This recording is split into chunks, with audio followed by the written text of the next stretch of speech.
भारत आड़कू माड़ी आसुछि कि विपद। समुद्ररू माछ मारिबाकू जाइथिबा जणे मत्स्यजीवी जाल 30 मीटर लंबर एक माछ पड़िथिला। एही माछकू ओरफिश बा डूम्सडे फिश बोली कुहा जाए। निकटरे तमिलनाडुर समुद्र तटरे एक विरल प्रजातिर माछ देखिबाकू मिलिथिला।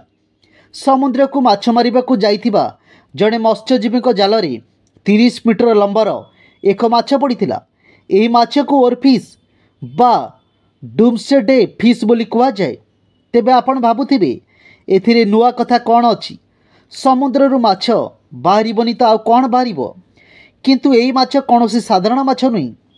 जापान एवं फिलिपाइन्स समेत किछि एशिया देश में मान्यता रही कि जदि जाल ओरफिश माछ फसे तेबे यह दुनिया पई अशुभ संकेत को सूचाए।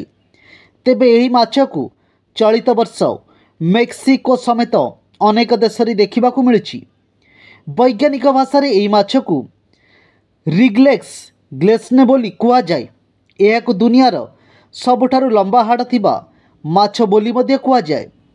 जापान लोकंक कहिबा अनुसार यही ओरफिश समुद्र तट ऊपर को बहुत क्वचित समय रे आसी थांती। गभीर समुद्र भितर 200 रु 1000 मीटर तले यही माछर बास।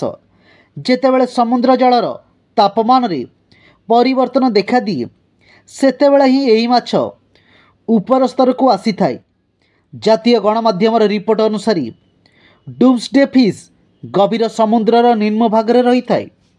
तेणु भूगर्भ रे परिवर्तन देखा जिबा पूर्वर यह समुद्रर उपरी भाग को चली आसी।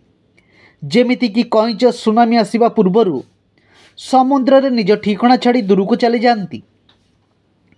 2019 रे प्रशांत महासागर अध्ययन को जदि देखिबा ओरफिश भूमिकंपर सीधा सामंजस्यर कौन प्रमाण मिले नहीं। किंतु वैज्ञानिक मतरे समुद्र जीव भूगर्भर परिवर्तन को शीघ्र जानी पारंती। जापानर लोक यह प्रलयर माछ बोली मध्य कहती।